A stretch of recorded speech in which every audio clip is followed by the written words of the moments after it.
My name is Don Gordon, and I've lived in the city, grew up in the city all my life.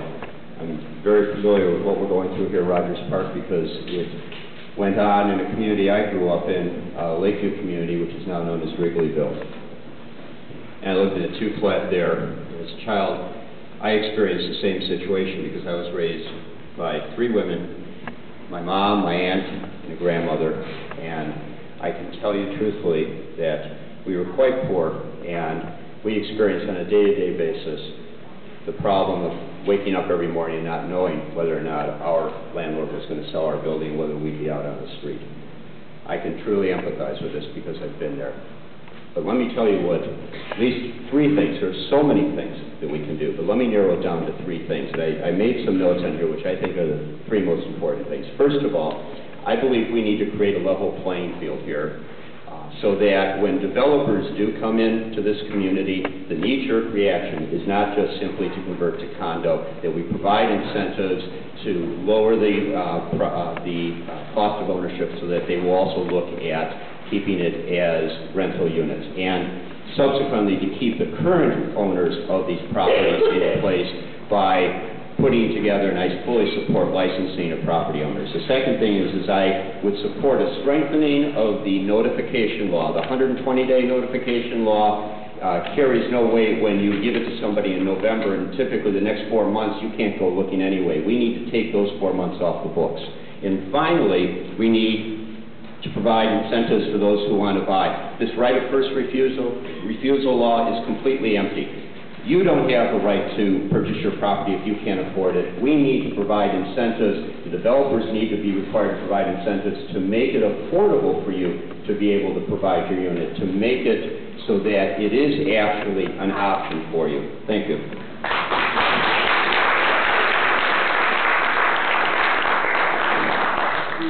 Alderman Moore. My process of elimination.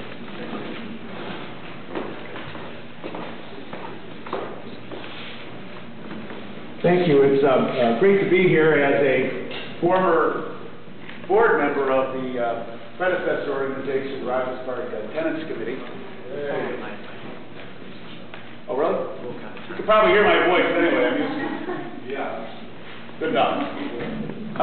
Did that guy start my time over here? We can start. Oh. All right. Well, then I got in and I used to belong to I was a board member of the Rogers Park Tenants Committee, now Rpcan. There are a number of things that we can do, and we have done as the alderman in this ward to improve the quality of life for tenants. First of all, most importantly, enforce the landlord-tenant ordinance. Landlord-tenant ordinance is something that I worked with my predecessor and friend David Orr to put in the law back in the 1980s. It's a good ordinance, it's a fair ordinance, but it needs to be enforced.